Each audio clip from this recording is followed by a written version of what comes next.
আমরা শুরু করছি নাইট্রোজেনের অক্সাইডস। তো নাইট্রোজেন +1 জ্বালন সংখ্যা থেকে +5 জ্বালন সংখ্যা পর্যন্ত 5টি অক্সাইড তৈরি করে। N2O, NO, N2O3,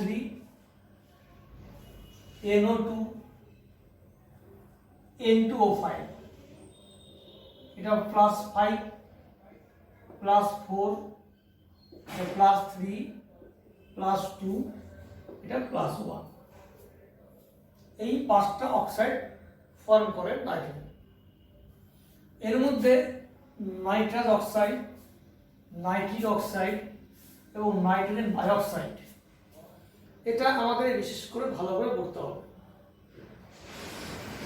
এই নাইট্রাস অক্সাইডের আমরা গঠনটা আগে দেখি, কেমন গঠন হতে পারে। N, এই ট্রিপল বন্ড N, এখানে এটা লোন পেয়ার আছে, এখানে লোন পেয়ার আছে।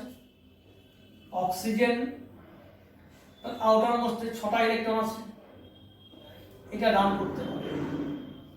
তাহলে দাতা এবং গ্রহিতা এটাও লেখা যাবে, অথবা আমরা এইরকম লিখতে পারবো, এ গ্রহণ করলো মানে মাইনাস, এ দিল মানে প্লাস। এখানে লোন পেয়ার আছে, এখানে আর লোন পেয়ারটা লেখা যাবে না, এ দান করেছে। এখানে বাকিগুলো আমরা লিখতে পারবো। এটা হচ্ছে নাইট্রাস অক্সাইডের গঠন। নেই, কোনো পরমাণুর মধ্যে একটি সিঙ্গেল ইলেকট্রন নেই, তাহলে এটা কি হবে? ডায়াম্যাগনেটিক বা তীরচুম্বকীয়। First point. দ্বিতীয় পয়েন্ট হচ্ছে, দেখো এখানে একটি বন্ধন আছে, এখানে আমি অ্যারো দিয়ে দেখিয়েছি, এটা অসমযোজী বন্ধন। তাহলে এই যৌগটি N2O, এই যৌগটি অতি সহজেই এই অক্সিজেন ছাড়তে পারবে, কারণ এই বন্ধনটা দুর্বল, এটা সমযোজী বন্ধন নয়, এটা হচ্ছে অসমযোজী বন্ধন। অসমযোজী বন্ধন, তাহলে এটা দুর্বল। এই বন্ধনটাও সহজে ভাঙতে পারবে সামান্য তাপ দিলে। তাহলে কি হবে? N2 হবে এবং জায়মান অক্সিজেন হবে। অক্সিজেনকে নিয়ে যদি আমাকে ভাঙতে হয়, জায়মান অক্সিজেন তৈরি করতে হয়, তাহলে এনার্জি আমার বেশি লাগবে, কারণ এখানে দুটো বন্ধন আছে এবং দুটো বন্ধন আছে, সেটা রিজিটি, শক্ত, তাকে ব্রেক করা মুশকিল আছে। একটা সিগমা আছে, একটা পাই আছে। তাহলে অক্সিজেনের থেকে N2O তীব্র জ্বালা দ্রব্য, দুই জায়মান অক্সিজেন দিচ্ছে, কিন্তু এখানে তাড়াতাড়ি আসছে এবং এটা একটা প্রসম অক্সাইড। এই অক্সাইডটা হচ্ছে একটা প্রসম অক্সাইড। এবার আমরা আসি এর উৎস কি। একে বলা লাফিং গ্যাসও বলা হয়। N2O কে আমরা লাফিং গ্যাসও বলতে পারবো। এর উৎস কি কি আছে? প্রথম হচ্ছে কপার এবং নাইট্রিক অ্যাসিড। লঘু নাইট্রিক অ্যাসিড বিক্রিয়া করলে পরে কপার নাইট্রেট, N2O এবং জল তৈরি হয়। এর প্রসেসটা কি আছে? 2HNO3, এটা ভেঙে তৈরি করবে H2O, N2O এবং 4টি জায়মান অক্সিজেন। এই 4টি জায়মান অক্সিজেন প্লাস কপার মিলে তৈরি হলো 4টি কপার অক্সাইড। এখানে 4 নেব। এবার এই 4CuO ধাতব অক্সাইড, মিডিয়ামে অ্যাসিড আছে, মিডিয়ামে অ্যাসিড আছে, HNO3 আছে, তাহলে তৈরি হবে কপার নাইট্রেট। কটা হবে? 4টা। তাহলে 4 দুগুণে 8টা লাগবে, এখানে 4টা জল তৈরি হবে। এবার আমরা ডান দিক বাঁ দিক কেটে দেব।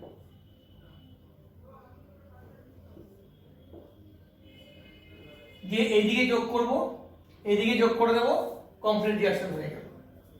এটা হচ্ছে কপার ধাতুর সাথে লঘু, এটা কিন্তু ডাইলুট। লঘু এবং শীতল নাইট্রিক অ্যাসিডের বিক্রিয়ায় কপার নাইট্রেট, নাইট্রাস অক্সাইড এবং জল তৈরি হয়। এটা হলো একটা পদ্ধতি।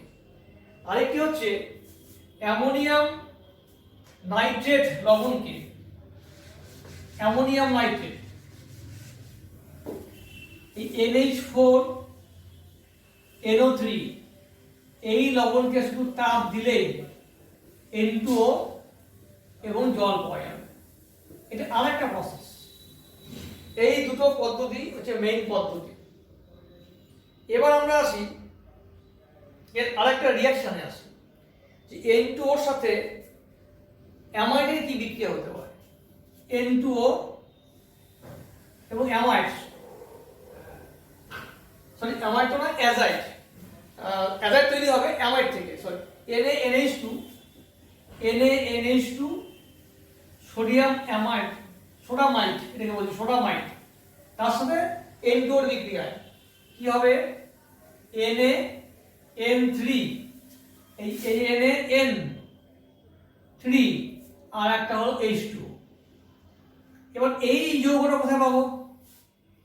সোডামাইড, সোডিয়াম বা পটাশিয়াম এদের সাথে অ্যামোনিয়ার বিক্রিয়ায় তৈরি হবে সোডামাইড এবং তৈরি হবে হাইড্রোজেন গ্যাস, ব্যালেন্স করলেই হয়ে যাবে। এই একটা প্রসেস, সোডিয়াম বা পটাশিয়ামের সাথে অ্যামোনিয়ার বিক্রিয়া সোডামাইড এবং হাইড্রোজেন গ্যাস তৈরি হয়, এখানে তৈরি হবে পটাশিয়াম অ্যামাইড। এই সাথে সোডিয়াম অ্যামাইডের সাথে এবার N2O এর বিক্রিয়া পেলাম সোডিয়াম অ্যাজাইড। এটা কিন্তু আবার এখানে N3 এর যে গঠন সেটা হচ্ছে ক্যাটালিসিস প্রপার্টি। এটা এখানে নাইট্রোজেন, এই নাইট্রোজেনের যে গঠন এখানে আসে, এই নাইট্রোজেন এখানে ক্যাটালিসিস প্রপার্টি দেখায়। আমরা যেটা বলেছিলাম HN3 একটা যৌগটা বলেছিলাম হাইড্রোজেনিক অ্যাসিড, এই H এর বদলে এখানে Na আছে, এই N3 এখানে আছে ক্যাটালিসিস, তিনটে নাইট্রোজেন পরপর যুক্ত আছে সমযোজী বন্ধনের মাধ্যমে। এই হচ্ছে আমাদের নাইট্রাস অ্যাসিড সংক্রান্ত আলোচনা। এবার আমরা আসবো NO।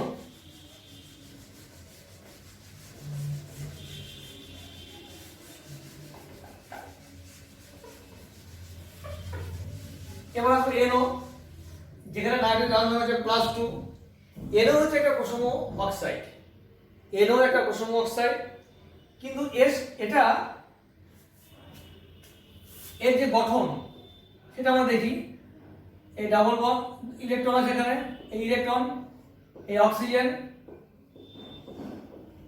এই হচ্ছে বন্ধন।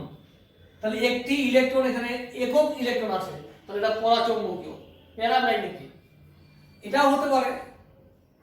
আবার এই ইলেকট্রনটা কিন্তু এখানে চলে আসতে পারে রেজোনেন্সের মাধ্যমে, তাহলে এটা হবে এখানে এরকম ডাবল বন্ড, এই অক্সিজেন, এই ইলেকট্রন, তাহলে একটা ইলেকট্রন এখানে আসতে পারে আর এখানেও আসতে পারে, রেজোনেন্সের মাধ্যমে এটা অক্সিজেনটা ট্রান্সফার হতে পারে। তাহলে এটা হচ্ছে পরাচৌম্বকীয়। যেহেতু এটা পরাচৌম্বকীয়, তাহলে এখানে এবং যেহেতু একটা সিঙ্গেল ইলেকট্রন আছে, তাহলে এর সক্রিয়তা অনেক বেশি, অনেক বেশি বলেই NOর সঙ্গে ক্লোরিনের বিক্রিয়া হয়, হয়ে তৈরি হয় NOCl, নাইট্রোসিল ক্লোরাইড, যুক্ত যৌগ তৈরি হয়। এই যে ইলেকট্রনটা আছে সেখানে কিন্তু বন্ধনটা হয়ে যাবে, এখানে ইলেকট্রন থাকবে, এই ইলেকট্রন, এই ক্লোরিন 7টা ইলেকট্রন আছেও, এই বন্ধন তৈরি করবে, NOCl নাইট্রোসিল ক্লোরাইড যৌগ ও তৈরি করবে। এবং আরেকটি পয়েন্ট হচ্ছে NOতে যেহেতু ইলেকট্রন এখানে আছে, তাহলে অক্সিজেনের সঙ্গে যুক্ত হয়ে এটা তৈরি করবে নাইট্রোজেন ডাই অক্সাইড। এটা দ্রাবণ সংখ্যা হচ্ছে +2, এটা হচ্ছে +4, কারণ অক্সিজেনের যদি উৎস পায়, এই অক্সাইডটা যদি অক্সিজেনের উৎস পায়, তাহলে সেটা নাইট্রোজেন ডাই অক্সাইডে রূপান্তরিত হয়ে যাবে, উচ্চতর অক্সাইডে পরিণত হবে, দ্রাবণ সংখ্যাটা চেঞ্জ হবে। তাহলে নাইট্রোজেনের দ্রাবণ সংখ্যা এখানে চেঞ্জ হলো, কত হলো? +4 বৃদ্ধি পেল, মানে জারিত হলো। তাহলে এটা হচ্ছে বিজারক। আবার এখান থেকে আমরা এখানে নিয়ে আসতে পারি N2O বা N2 তে নিয়ে আসতে পারি, এটা 0 এখানে +1, তাহলে +2 থেকে কমে গেল অর্থাৎ বিজারিত হলো, তাহলে এটা হবে জারক। তাহলে NO এই অক্সাইডটি জারক এবং বিজারক রূপে কাজ করতে পারে। এরপরে আমরা দেখবো এই বিক্রিয়া, দেখবো জারক এবং বিজারকের সংক্রান্ত দুটো বিক্রিয়া আমরা দেখবো। এবার এখানে আসি আমরা এর উৎসটা কি কি উৎস হতে পারে। নাইট্রিক অক্সাইড কোথা থেকে আমরা তৈরি করব? এই যে কপারের সঙ্গে আমরা নাইট্রিক অ্যাসিড বিক্রিয়া করেছিলাম, এখানে শুধু নিতে হবে 1:1 1:1 নাইট্রিক অ্যাসিড নিলে এখানে আমরা পাবো নাইট্রিক অক্সাইড। ব্যালেন্স করতে হবে, এখানে একটু চেঞ্জ করতে হবে। 2HNO3 2NO প্লাস 3O, এটা কিন্তু নাতিক আলো। কপার ধাতুর সাথে নাতিক আলো নাইট্রিক অ্যাসিডের বিক্রিয়ায় তৈরি হবে নাইট্রিক অক্সাইড। আর সেই নাইট্রিক অক্সাইডের সাথে এখানে কপারের বিক্রিয়া, 3টে কপার নেব, এখানে 3 কপার অক্সাইড তৈরি হবে। এই 3 কপার অক্সাইড এখানে হবে 6, এটা হবে 3, এটা হবে 3, এই আমার ব্যালেন্স হয়ে গেল। এবার 3O এই কেটে দাও, দিয়ে ডান দিক বাঁ দিক যোগ করলে পরে আমরা এখানে পাবো কপার নাইট্রেট, নাইট্রিক অক্সাইড আর পাবো জল। এটা যে কপার ধাতুর সাথে নাইট্রিক অ্যাসিডের বিক্রিয়া NO প্রস্তুতি। এবার এই যে NO আমরা অক্সাইডটা নিলাম, সেই NO অক্সাইডের ক্ষেত্রে যে গঠনটা আমরা পেয়েছিলাম, একটা সিঙ্গেল ইলেকট্রন এখানে ছিল, এইরকম আমরা গঠন পেয়েছি, আমরা এই পেয়েছি। আবার এমন তো হতে পারে এই দুটি নাইট্রোজেন এখানে একটা বন্ধন হতে পারে, এই দুটো নাইট্রোজেনের মধ্যে একটা বন্ধন হতে পারে, এই দুটো নাইট্রোজেনের মধ্যে একটা বন্ধন হতে পারে, অর্থাৎ এটা এরকম একটা গঠন আমরা পেতে পারি, এরকম গঠন পেতে পারি। এর মধ্যে একটা দুর্বল বন্ধন হবে। আবার এমনও হতে পারে এখানে ইলেকট্রন দেখেছি আমরা, এটা দেখেছি, এখানে দেখেছি, এটা দেখেছি আমরা, তাহলে এটার মধ্যে একটা বন্ধন হতে পারে, এর মধ্যে একটা বন্ধন হতে পারে, এইরকম দুটো গঠন আমরা পেতে পারি। অর্থাৎ NOর ক্ষেত্রে NO ডাইমার রূপেও কিন্তু আচরণ করতে পারে। NOর নাইট্রিক অক্সাইড ডাইমার রূপেও আচরণ করতে পারে, এটা আমরা বলতে পারবো। এবার প্রস্তুতি আরো একটা দেখি আর কিভাবে প্রস্তুত করা যায়। তবে এই কপারের সঙ্গে যে বিক্রিয়া দেখালাম, এটা হচ্ছে মেইন প্রস্তুতি, নাইট্রিক অক্সাইডের মূল প্রস্তুতি। আরেকটি আছে নাইট্রাইট লবণ থেকে sodium nitrite, ferrous sulphate, H2SO4 এর সঙ্গে বিক্রিয়া করালে তৈরি হবে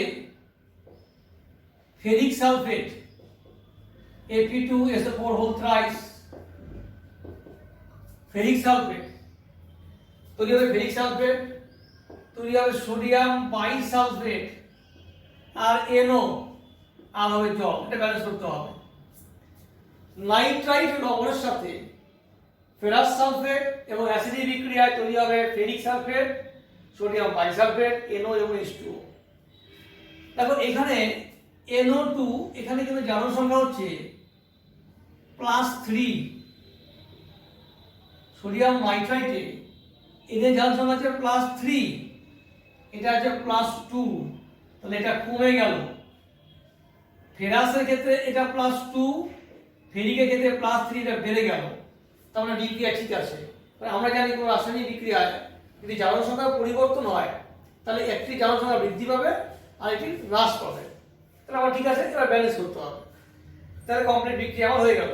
অর্থাৎ নাইট্রাইট লবণের সাথে বা নাইট্রাইট লবণ থেকে আমরাও NO তৈরি করতে পারি। আর অ্যামোনিয়াকে যদি অক্সিজেন দিয়ে জ্বালানো যায়, অ্যামোনিয়াকে আমরা অক্সিজেন দিয়ে জ্বালিয়ে দেই, তাহলে NO পাওয়া যাবে এবং H2 পাওয়া যাবে। যে NOটা আমরা পাই তাকে বাতাসের অক্সিজেন জ্বালানোর পরে পেয়ে যাবো আমরা NO2। এটা বাতাসি বর্ণের গ্যাস, এটা কিন্তু বর্ণহীন।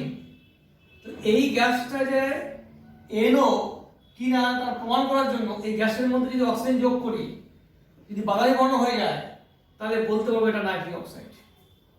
এটা বড় বাদামি নাইট্রোজেন ডাইঅক্সাইডের বলো।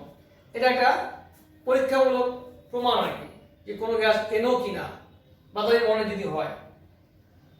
NO2 হচ্ছে NO2 হচ্ছে বাদামি বর্ণের গ্যাস, তাহলে এই প্রমাণটা আমরা পেয়ে যাব। আচ্ছা, এবার আমরা আসি নাইট্রোজেন ডাইঅক্সাইড। তাহলে এই দুটো পেলাম আমরা, আগে তিনটে পড়বো, তারপরে N2O3 N2O5 পড়বো। এর মধ্যে সিমিলারিটি আছে, NO2 এর সঙ্গে NO একটা সিমিলারিটি আছে বলে আমি বলছি। এখানে উৎস হচ্ছে এটা জানা থাকা যায় +4। এখানে যদি কনসেন্ট্রেটেড মানে গাঢ় নাইট্রিক অ্যাসিড নেওয়া যায় তাহলে তৈরি হবে NO2। বিক্রিয়াটা কি, এখানে লিখবো আমরা NO2, আর এখানে 2 2 4 5, এখানে একটা, এখানে 1, এখানে 3, এখানে CuO, এখানে CuO, এটা 2HNO3 CuNO3 হোল টুয়াইস, আর হবে জল 1 অণু। এই হচ্ছে উৎস।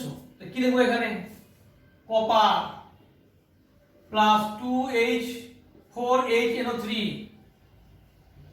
এখানে হচ্ছে CuNO3 whole twice 2NO2 plus 2 জল। এই হচ্ছে আমার ব্যালেন্স হয়ে গেল।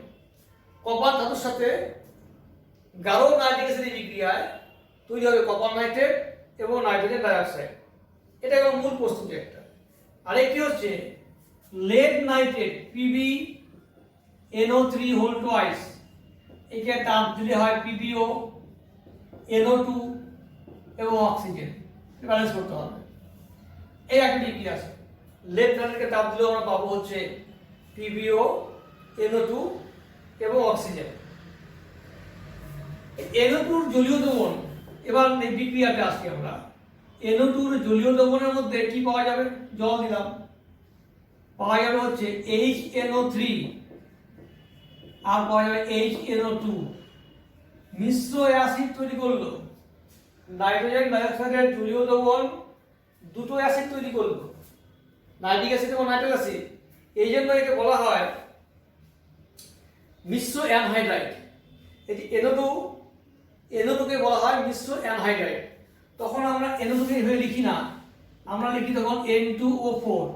এটা হচ্ছে মিশ্র অ্যানহাইড্রাইড, এর সাথেই জল যোগ করলে আমরা এটা পেয়ে যাবো। এর সাথে পাবো তখন লিখতে হবে 2NO2, যেহেতু 2NO2 একই টাইপের দুটো অ্যাসিড তৈরি করে। HNO3 এই জানতাম এখানে +5, এটা হচ্ছে +3, এখানে হচ্ছে +4, অর্থাৎ একবার জারিত হলো একবার বিজারিত হলো, দুটো অ্যাসিড তৈরি করছে, তাই এটার নাকি বলা মিশ্র অ্যানহাইড্রাইড। এই যে N2O4 লিখলাম, N2O4টা আমরা কেন লিখলাম, এর গঠনও আমরা বুঝতে পারবো। এই গঠনটা দেখা যাক।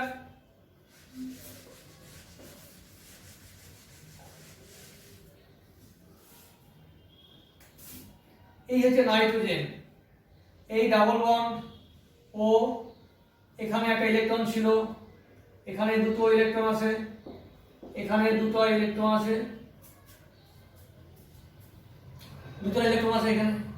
এই অক্সিজেন, এই অক্সিজেনের ক্ষেত্রে 1 2 3 4 5 6 অক্সিজেনের বাইরের কক্ষে 6টি ইলেকট্রন আছে। এই ইলেকট্রন, এই NO যে ইলেকট্রনটা আমরা নিয়েছিলাম, এটা এখানেই থেকে যায়, আর এই ইলেকট্রন দুটো একে দান করুক, তাহলে অসমজিত বন্ধন পাওয়া গেল। এই NO2 এর মধ্যে একটা সিঙ্গেল ইলেকট্রন রয়ে গেল, তাহলে এটা পরাচৌম্বকীয় বা প্যারাম্যাগনেটিক। তাহলে NO2 এই গঠনে একটি সিঙ্গেল ইলেকট্রন আছে।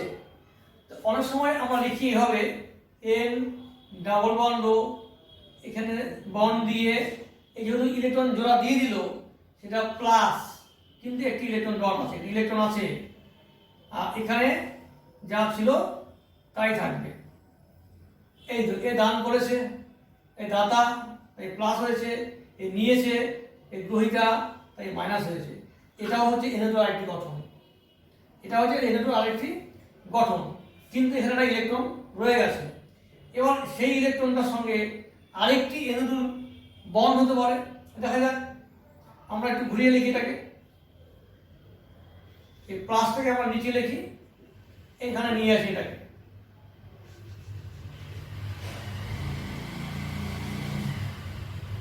এই N ইলেকট্রন, এখানে ডাবল বন্ড ও, এখানে ও নেগেটিভ, এটা প্লাস, এই বন্ধন হয়ে গেল। অর্থাৎ NO2 আর NO2 একটা বন্ড তৈরি করলো। এখানে কিন্তু কোনো সিঙ্গেল ইলেকট্রন নেই, এখানে কোনো সিঙ্গেল ইলেকট্রন নেই। তাহলে N2O4 যেটা আমরা পেলাম, এই যে যৌগটি গঠনটা পেলাম, এটা তাহলে NO2 কি হলো? ডাইমারিক। ডাইমারিক কেন হলো? এটা কঠিন অবস্থায় বা তরল অবস্থায় NO2 ডাইমারিক হয়, বন্ধন হয়ে একটা বড় অতিকায় অণু তৈরি করে। এটা বড় অতিকায় অণু তৈরি করবে, এদের মধ্যে বন্ধন করে। কিন্তু NO2 যখন গ্যাস, তখন সেটা প্যারাম্যাগনেটিক, যখন এটা তরল বা কঠিন তখন হচ্ছে এটা ডায়াম্যাগনেটিক পদার্থ। অর্থাৎ দুটো NO2 মিলে বন্ধন তৈরি করে N2O4 তৈরি করলো, ডায়াম্যাগনেটিক বলা হচ্ছে এটাকে। এবার আমরা আরেকটি বিক্রিয়াতে আসি।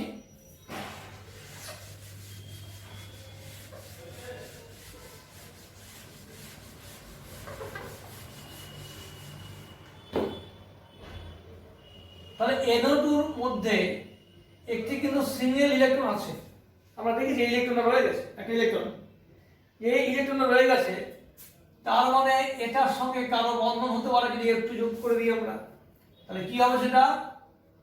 NO2F, এটা দুটো নেই, তাহলে 2NO2F ব্যালেন্স হয়ে গেল, বা 2NO2Cl। NO2F বা NO2Cl যৌগ তৈরি হতে পারে। এটা বলা nitrile fluoride, nitrile fluoride Cl থাকবে, এটা হতে পারে। এই হচ্ছে আমাদের NO2 নিয়ে আলোচনা। তাহলে আমরা তিনটে অক্সাইড প্রথমে বললাম, একটা N2O, একটা NO, আরেকটি হচ্ছে NO2। আর দুটো অক্সাইড আছে N2O3 এবং N2O5। তো N2O3 হচ্ছে নাইট্রোজেন ট্রাইঅক্সাইড, এটা একটা কঠিন পদার্থ। আমরা N2O, NO এবং NO2 দেখেছি গ্যাসীয় পদার্থ, কিন্তু এটা হচ্ছে কঠিন পদার্থ। N2O5 এটাও কঠিন পদার্থ। এই দুটো হচ্ছে কঠিন অক্সাইড। তো N2O3 এটা অ্যাকচুয়ালি হচ্ছে NO এবং NO2 এর মিশ্রণ। এখানে জারণ সংখ্যা আছে +3, NO এবং NO2 যদি যোগ করি তাহলে আমরা পাবো N2O3। এই N2O3 এর সাথে এই N2O3 এর সাথে জলের বিক্রিয়ায়, অর্থাৎ এই গ্যাস কঠিন পদার্থকে যে জলে আমরা দ্রবীভূত করি, তাহলে পাবো HNO3, HNO2। এই জারণ সংখ্যা হচ্ছে এখানে +3, এই জারণ সংখ্যা হচ্ছে +3, 2, এটা হচ্ছে নাইট্রাস অ্যাসিড। এবার এর যে গঠন, তাহলে অ্যাকচুয়ালি কি দাঁড়াচ্ছে যে N2O3 এর সঙ্গে জলের বিক্রিয়া করে পাচ্ছি আমরা নাইট্রাস অ্যাসিড। এই জন্য বলা হচ্ছে এটা অ্যানহাইড্রাইড। একটা N2O3 হচ্ছে নাইট্রাস অ্যাসিডের অ্যানহাইড্রাইড। গঠনটা কি? আমরা বললাম প্রথমে NO এবং NO2 মিলে তৈরি হচ্ছে N2O3। তো সিম্পলি গঠন, তাহলে আমরা একটা কাজ করি যে NO2 এবং NO এর গঠনটা লিখি।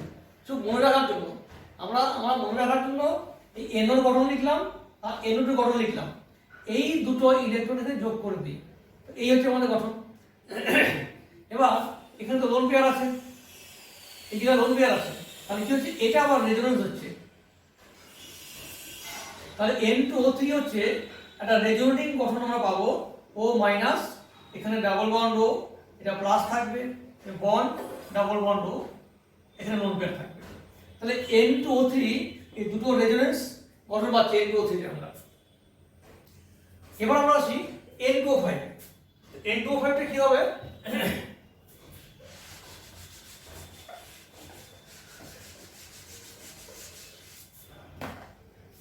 N2O5 হচ্ছে, এখানেও কিন্তু আমরা এটা NO2 প্লাস NO, এটা ব্রেক করলে পরে এখানে যাওয়ার সময় যে +5, এটা ব্রেক করলে পাবো আমরা NO2, NO এবং পাবো অক্সিজেন। এটা যদি বিয়োজন হয় তাহলে NO2, NO এবং অক্সিজেন পাওয়া যাবে।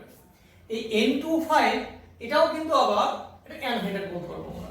কিসের অ্যানহাইড্রাইড বলবো আমরা?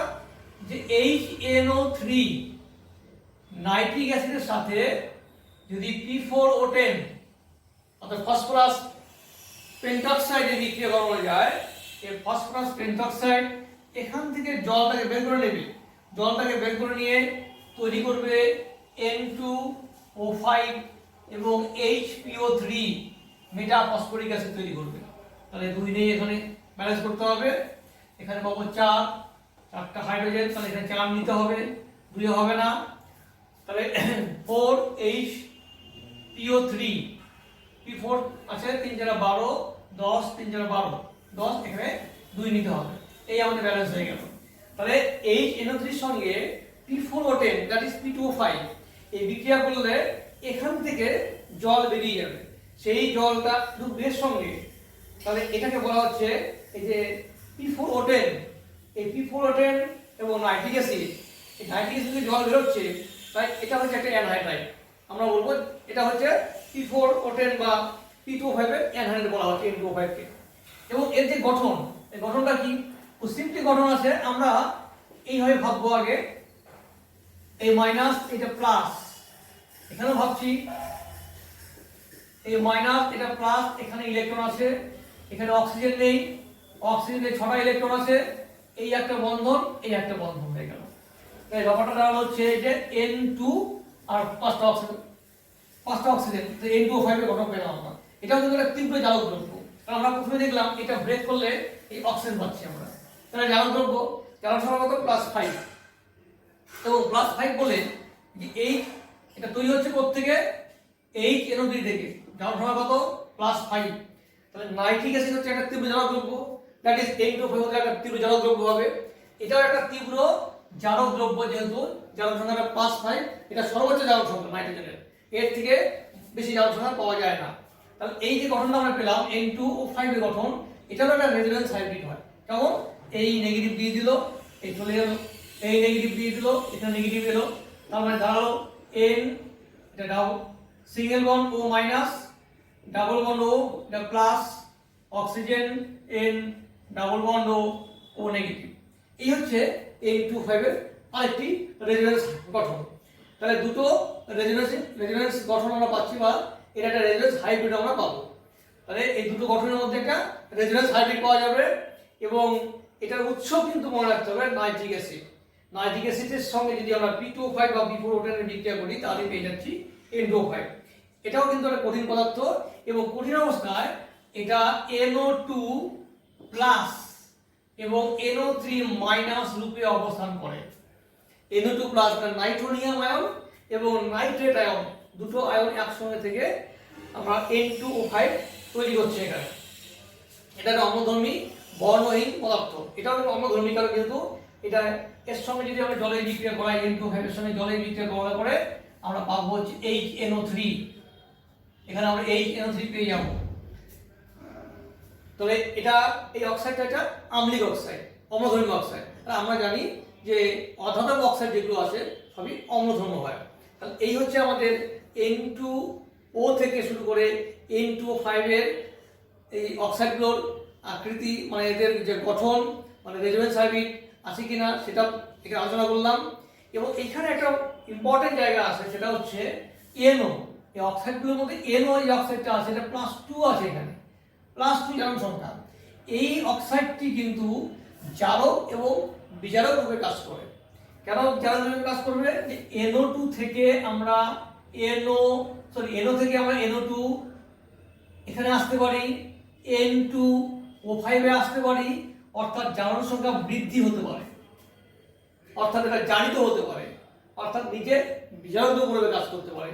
আবার এখান থেকে এটা হ্রাস পেয়ে N2O বা N2 বা অ্যামোনিয়া তৈরি করতে পারে, যেখানে জারণ সংখ্যাগুলো এর থেকে কম আছে, এটা +1 আছে, অর্থাৎ এটা হ্রাস হতে পারে। নাইট্রিক অক্সাইডের মধ্যে নাইট্রোজেনের সংখ্যা +2 থেকে +1, 0 বা -3 হতে পারে, অর্থাৎ এটা বিজারিত হতে পারে, অর্থাৎ এটা জারক রূপে কাজ করতে পারে। তার মানে NO জারণ এবং বিজারণ ধর্ম দুটোই আছে। এবং এর সপক্ষে আমাকে প্রমাণ দেখাতে হবে, যে আমরা বললাম NO জারণ এবং বিজারণ ধর্ম আছে, তার মানে এখানে দুটো বিক্রিয়া দিয়ে আমাদের দেখাতে হবে, এক জায়গায় বৃদ্ধি হয়েছে, এক জায়গায় হ্রাস হয়েছে, দুটোই আমাদের দেখাতে হবে। তো SO2 + NO, SO2 সালফার ডাইঅক্সাইডের সাথে যদি আমরা NO এর বিক্রিয়া করাই, সালফার ডাইঅক্সাইডের সাথে NO এর বিক্রিয়া করাই, অর্থাৎ sulphur dioxide that is sulphur dioxide water, মানে জলের মধ্যে SO2 পাস করলাম, তাহলে হবে সালফিউরিক অ্যাসিড, তার সঙ্গে NO এর বিক্রিয়া করব আমরা। এই অবস্থায় যদি বিক্রিয়া করানো যায় তাহলে আমরা পাবো যে H2SO4 H2SO4 এবং পাবো হচ্ছে N2O। এখানে NO আছে +2 অবস্থায়, এখানে আছে +1 অবস্থায়, ব্যালেন্স হয়নি। তো NO এখানে +2 থেকে +1 এ বিজারিত হয়েছে, অর্থাৎ এটা জারক দ্রব্য। তাহলে এটা জারক দ্রব্য রূপে এখানে আচরণ করলো, জারক দ্রব্য। আরেকটা কি আছে যে আয়োডিনের সঙ্গে 3I2 NO প্লাস হচ্ছে জল, চারটা জল নিয়ে তৈরি হবে আমাদের NO আছে এখানে, NO দুটো NO নেব, 3I2 2NO 4H2O, এখান থেকে পাবো হচ্ছে HNO3 HNO3 পাবো এখানে +5 আর হবে HI। আয়োডিন তিনটি আছে, তার মানে এখানে 6টা HI, দুটো HNO3, এখানে হচ্ছে -1, এটা হচ্ছে 0, তাহলে এটা হচ্ছে +2 থেকে +5 হলো, অর্থাৎ এটা জারিত হলো। অর্থাৎ আয়োডিনের দ্রবণে জল নিয়ে তার মধ্যে আয়োডিন যোগ করে তার মধ্যে NO গ্যাস যদি আমরা পাস করি তাহলে পাওয়া যাবে নাইট্রিক অ্যাসিড, যেখানে নাইট্রোজেন আয়ন সংখ্যা হচ্ছে +5, অর্থাৎ এখানে +2 থেকে +5 এ জারিত হলো। তাহলে এটা হচ্ছে একটা বিজারক দ্রব্য, বিজারক দ্রব্য। তাহলে কোশ্চেনটা আসছে কি যে NO চারণ ও বিজারণ ধর্ম দুটোই প্রদর্শন করে, ব্যাখ্যা করো। ফার্স্ট আমাদের বলতে হবে NO এর ক্ষেত্রে নাইট্রোজেন আয়ন সংখ্যা হচ্ছে +2, এই জারণ সংখ্যা বৃদ্ধি হতে পারে আবার হ্রাসও হতে পারে, অর্থাৎ দুটো ঘটনাই ঘটতে পারে। যদি বৃদ্ধি হয় তাহলে তখন এখানে বৃদ্ধি হয়েছে, জারণ সংখ্যা বৃদ্ধি হয়েছে, তখন এই বিজারক রূপে কাজ করবে। যেখানে হ্রাস হয়েছে, কমে গেছে যেখানটায়, সেখানে জারক রূপে কাজ করবে। তাহলে NO জারণ এবং বিজারণ দুটি আছে। এই হচ্ছে আমাদের নাইট্রোজেনের অক্সাইডগুলো নিয়ে আলোচনা।